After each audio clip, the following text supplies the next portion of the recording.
common people. That means in China, we have different kinds of school of philosophy to question what's the meaning of life, how to work together and help with the common people. This is our traditional.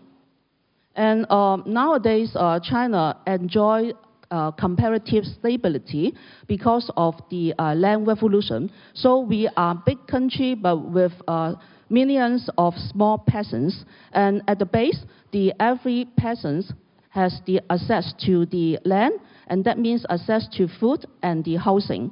And now there are about 230 million peasants household, and each household has around less than 1 hectare.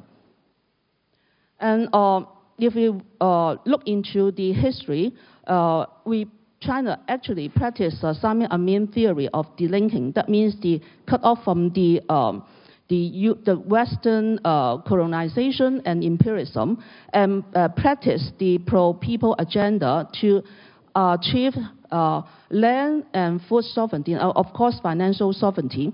That means the implication of 1949 land revolution, that means we achieve our own self-sufficiency.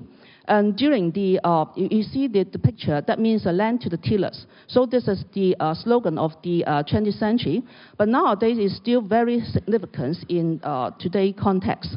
And you find that during that period, the hard currency is opium and promissory notes. That means the Red Army borrow the food, wheat, clothes from the peasants, and peasants still believe in the Communist Party and also People's Liberation Army, even though they don't get any cash from the Red Army.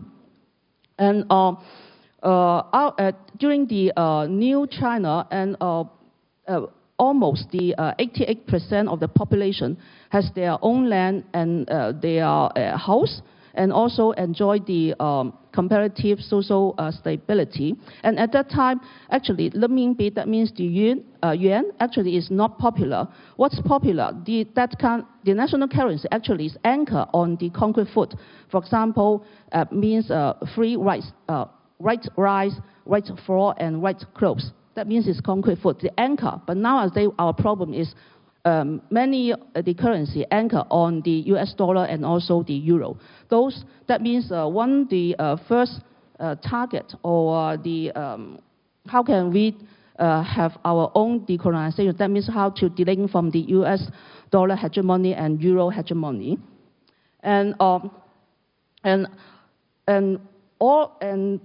people always ask why China has a strong authority, and I will argue that the base of authority of Communist Party is because the Communist Party is still promised with the majority of peasants to keep the deal. That means the legacy of land revolution. That means the majority has their own land.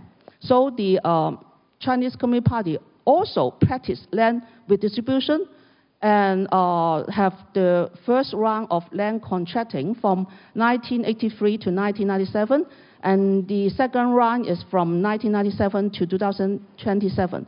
And according to the 19th National Congress of the party in 2017, the second round of land contracting still extend for another 30 years. So Chinese Communist Party also practice this kind of historical rhythm to continue the land redistribution, to guarantee the majority has the access to land resources.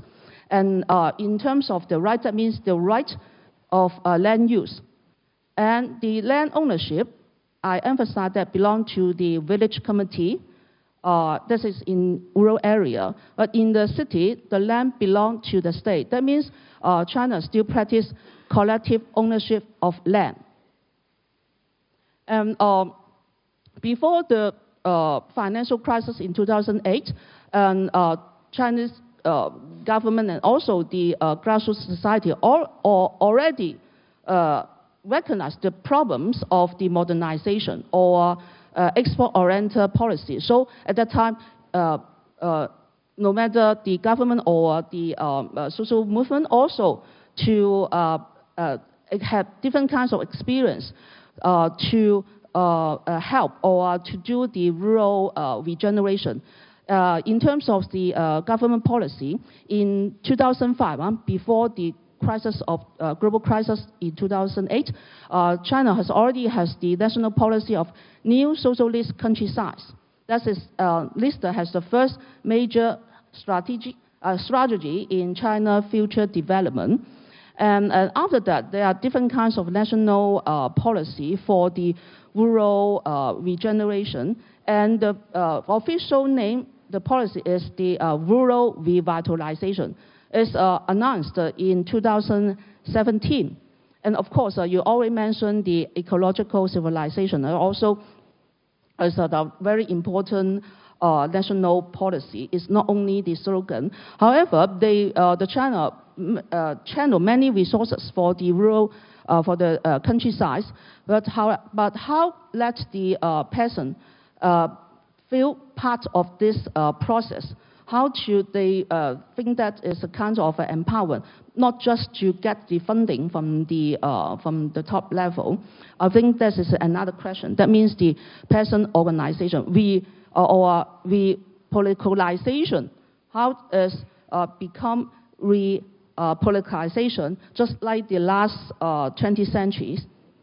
And also that means nowadays the Chinese government so very emphasized of the rural revitalization policy is also because we are in the crisis, and we recommend you hand down a book about the 10 crises, the political economy of China development from 1949 to 2020. It's a free download and is under the Professor Wen and our research team to look into the 10 crises. Even now, we also think that we are also in crisis. And of course, the economic downturn, and also the face to two kinds of tension from the US and also the Soviet Union. But however, in our experience, for the over 75 years of industrialization and financialization, because China still follow the Western style of industrialization and financialization. However, because we always have to suffer the cost, so from the government and also the grassroots movement also think about the alternatives. How can we find the alternatives to Western industrialization and also imperialist financialization? So one of the alternatives in history and also in practice, we found that we have to understand rural China has a kind of social stability, and also is our hope for the future generation to survive. And if you look into the history, during the Cultural Revolution, there are three ways of sending the unemployed educated youth to the countryside during the 1960, 88, and also 1975. So we have experienced that how the young people work together, be integrated with the majority, that means the peasant and also the workers. This is the communist legacy. And this is so this kind of coupon is practiced in the in the countryside. You practice the work points. That means during the 60s, 70s, actually we don't have so-called the renminbi, the currency. We practice kinds of work points and also the food coupon in the city. That means at that time the national planning is for the national industrialization. How this government make use of or get the surplus value of neighbor and resources from the countryside, because we practice national industrialization not because of the overseas exploitation, overseas colonization, just like the West, but we do it internal or self sacrifice, particularly the peasantry. And in the early days of the New China, we have the practice of people communes in 1958. But before that, we already have the occupation in agriculture production. And this is why the people think that we have to get together to contribute. Not only they think that the collectivity is a way of enhance your better life, but also you have to sacrifice or to work for a better world. So when we think about our senior generation, those involved in land revolution or involved in people's community, they never thought that they would enjoy many benefits their own. But what they have done is work for their children, their offspring, and their future generations. So this kind of to serve people and also serve your children in future, I think this spirit is still exists is a legacy, or a revolutionary legacy still exists in today China.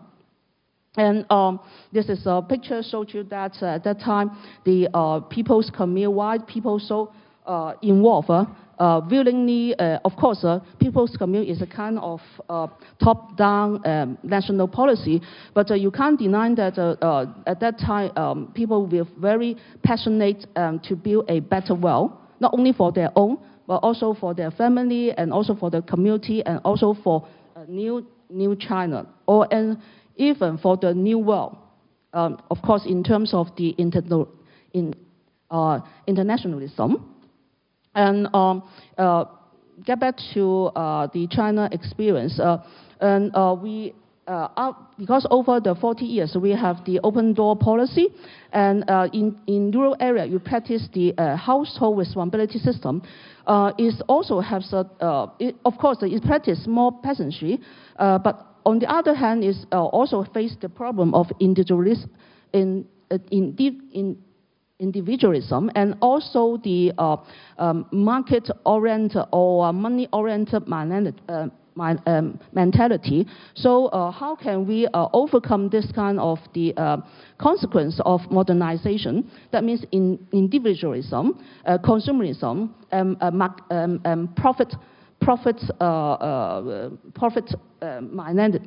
minority. So how can we deal with this problem and still to visit our history, and also to revitalize the spirit of collectivism. So that means why we also involve Kimchi, and also I also involved in the rural regeneration, because we echo to our senior generation and try to focus on the today's difficulties. And this is the argument for the consequence of people's community. They play a very important role in the national industrialization in China. And the importance of rural society is also is powerful.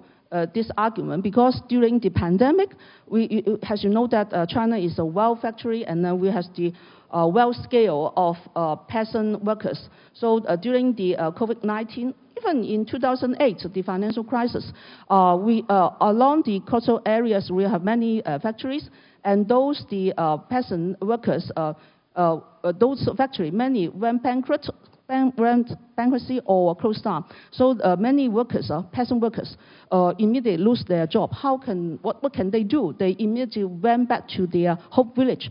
But why they can go back to the home village? Because the land revolution. That means they still have their village, home, land. It's quite different from the other developing countries. For example, Brazil, because the land dominates or occupied by the landlord and also agribusiness. But in China, no. So that's the very important of the land revolution. Allow the peasant workers, whenever they have crisis in the city, even the government has the crisis, they immediately to let the workers, peoples went back to the village. That means they have security, food security, house security. And particularly during the pandemic, right? The countryside always have the food supplies. It's not so vulnerable like the city, the resident in the city. So this is so we have to learn from the COVID-19. And at that time, the hard currency are mass, food, medicine, right? But not real cash. Even though you have cash, maybe you don't have opportunity to exchange for the mass or medicine or food. And now China also practice internal economic circulation, and government invests a lot from the infrastructure And also now new infrastructure projects like 5G, internet, blockchain, cloud computing, and also the transportation. If as a chance to visit China, you find that our national transportation is very good, the high-speed railway, but we still think that how the people, not only the top-down, of course, the top-down, the resources is very important, but how can the grassroots level still think that you are part of this project or part of the rural revitalization?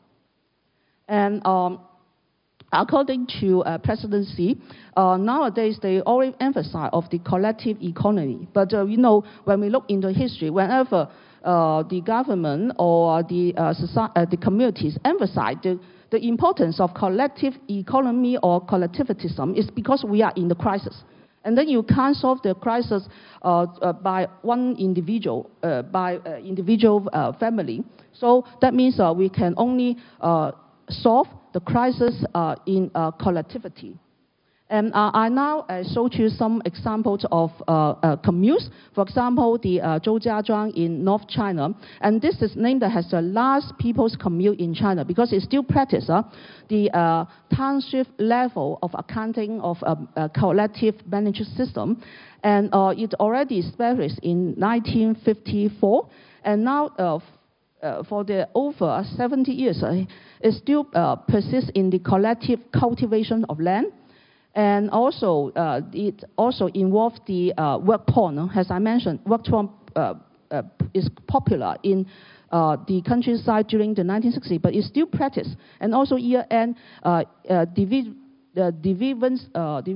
management, and also this is that means all these communities they have the land control, land ownership. You can name it as a kind of a land law. But how can this land law receive the land revenues and do the land value redistribution? This is the question. And another example is Yakou, that means a cliff edge village commune in South China. And this still practice the collective farming and also the management, because they have to protect the weak, the vulnerable group, because it's a commune near to Hong Kong and Macau. So many young, strong men all gone to find job opportunities or migrate. However, those left behind are the vulnerable, elderly, women, and children. So the village committee, that means the leadership, the strong leadership, those good commune or good collective collectivity is they always have the very strong leadership to maintain how to maintain this management for the all, how to do the redistribution among the all, and to protect the weak and the vulnerable groups. So these three examples of commune have very strong leadership. And another one is Zhang Tichun in Sichuan. It's close to the Dujiangyan irrigation system. It's still functioning project over 2,000 years. It's also kind of World Heritage Site. So that means we have many different kinds of heritage or ancient wisdom. But how can we revisit, we recognize? And I think this is very important. Not only we understand our ancestors how to live, but also it implies that we live in the modern crisis of modernization. That means we have to find alternatives. Is allow us to understand how our ancestors live in crisis, live in difficulties. And in Zhangqi example, they have the memory of hunger during the 60s, during the war time. So the first priority is to have the food security at the community level. So they always have the how to do the food storage at the village level. So when we mention about food security, in China, in the village, they always have this memory of hunger and how to solve the questions. the food question at the grassroots level, at the community level. So we found that all the communities, first of all, they have to produce their own food to practice farming, particularly to plant, to have the petty field. That means staple food is the first priority, not cash crop. They produce rice in the south, north, the wheat, and of course vegetables. But they never give up their land for the cash crop. Yeah, this happened in other developed countries, right? Coffee and also other cash crop. But they buy staple food from the international market, but that international market price is not controlled by the local peasants. So the smart thing is follow our ancestor, is to grow your staple food in your own country, in your own rural society. And nowadays, for example, Zhangqi or the Zhoujiazhuang or Yakou, they all experience the suffering of the pollution. Because at that time, China is a well factory, that means well pollution. And in the countryside, they all have they build up some factory and they face the problem of pollution. And nowadays, those villages, they close all that polluted factories and return, or not return, or shift to adopt the ecotourism. But of course, ecotourism also another problem. But at least in transition, in pursuing alternatives, they try to experience this ecotourism. That means how can to get the venue, the venue from the service industry to channel to support the agriculture production. So this is the picture of in Yakou village, and this is a picture in Zhoujiazhuang. Those commune members work on the wheat fields, right? And they use the drone, not like Israel, right, to kill people, but use drone to serve the agricultural production. And this is their food products like sesame sauce and millets, milk powder, dried mushroom, and also this kind of eco-tourism like the train, right? And we also want to try the little train in the cave, right? The train cave, the little train tour in cave in Slovenia. So you also practice this kind of ecotourism. And this is the pictures in Sichuan. And that means those grassroots communities also to practice how to get the land venues for public welfare. For example, in the, they will distribute during the Spring Festival or Moon Festival, we have different kinds of festivals, they will distribute those gifts. But those gifts are concrete food, like rice, oil, and those kind of concrete food, but not cash. But because they also distribute some bonus, but food always is the first priority. And the middle, this is a young man because he lose job in the city, and then he go back his own village in Zhangqi, and he tried to revitalize the soya bean produce. Is a kind of a traditional handmade, right? Handmade in the you can say handmade food processing. And so he tried to open a small store because nowadays quite a lot of people to visit Zhangqi. So the village community will provide a shop is a free rent. That means they will provide many subsidies for the young people to find a job opportunities in the rural areas. And the pictures is about the housing. They will use the land rent for all the community members to have their own house. That means the collectivity will subsidize for the house project. And that means, and another example, maybe we don't have time, but Kimchi and I also involved in rural reconstruction movement in China because in early 20th century, at that time, our senior, they already initiate rural reconstruction, and those leaders have the influence from Christianity, from Buddhism, from Confucianism. So at that time, there are many different kinds of school, and of course, communism. But the main spirit is to serve the peasant, the majority. That means the peasant. They never think about to give up the rural society because rural society is our root. And this is what have done in the early 20th century. This is our senior, our pioneer, and even during the regime under the Chinese community, the Mao periods, they all initiate many projects. For example, the literacy campaign and also the barefoot system. You know, barefoot system is a very good the primary healthcare system in the countryside. Of course, today we don't have time to introduce the traditional medicine in China. This is also very important quote-unquote subjugated knowledge but we try to revitalize.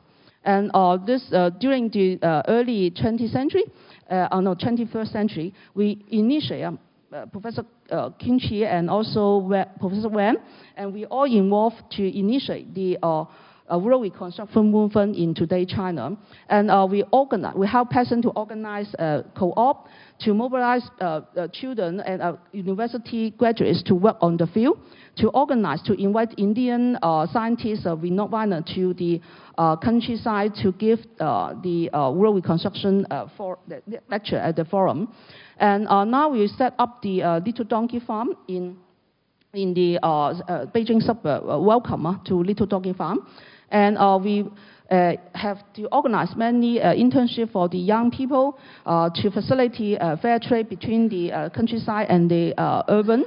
And we organize the training program for the university students to the countryside to do home visits and to stay 1 year to understand the reality in the countryside. And you see, it's quite similar to during the 1960s, right? Many young people just went to the countryside to understand the real reality. And we also initiate the Loving Home Village campaigns and to identify the village leaders. That means they devote their commitment. They are committed to rebuild for the countryside.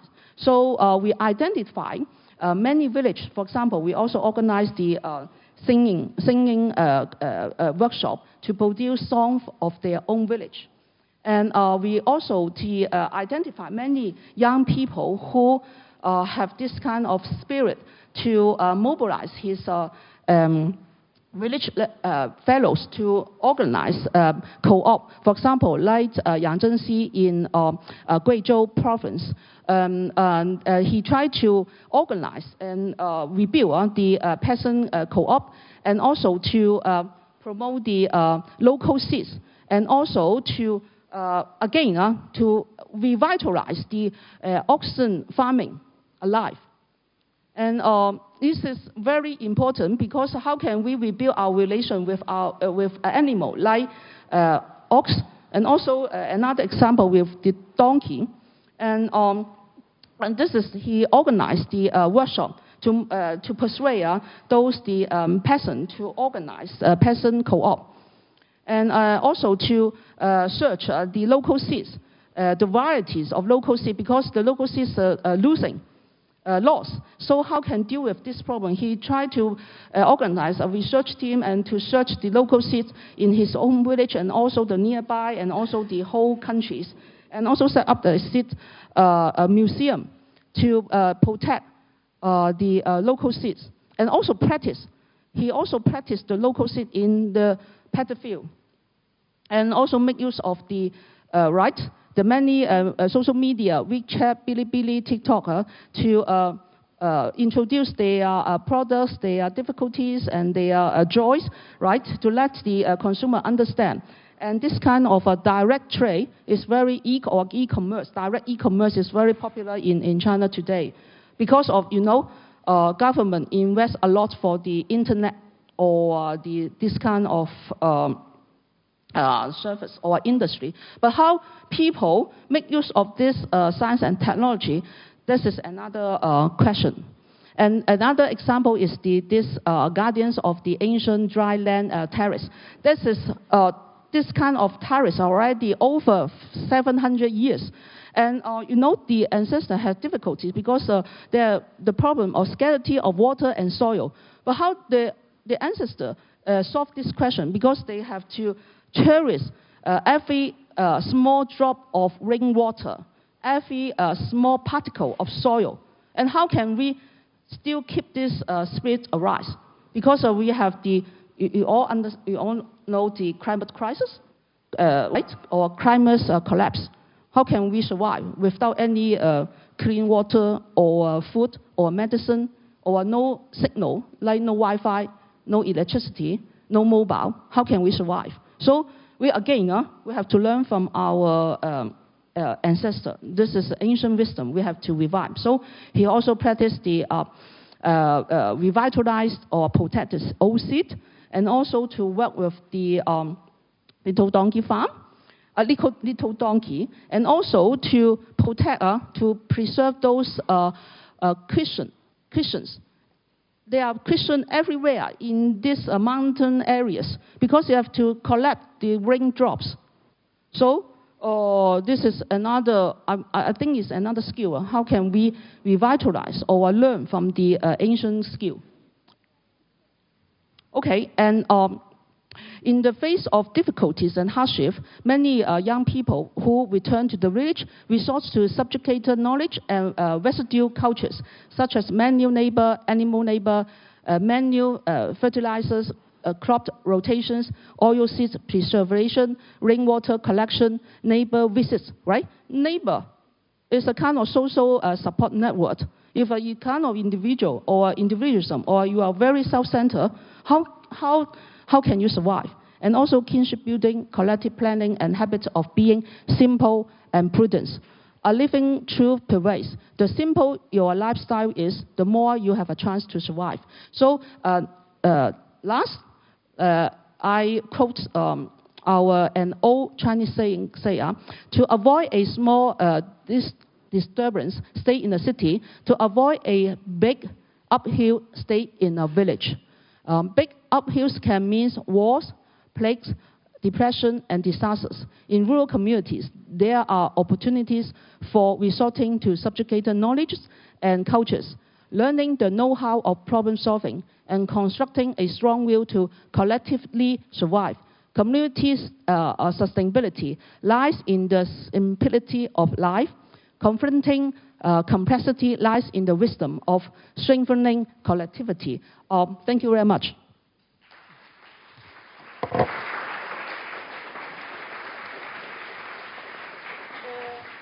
Sorry, because of time constraint, I have prepared a the song of Loving Home Village. But I will give you the link and on Bilibili, and you can understand.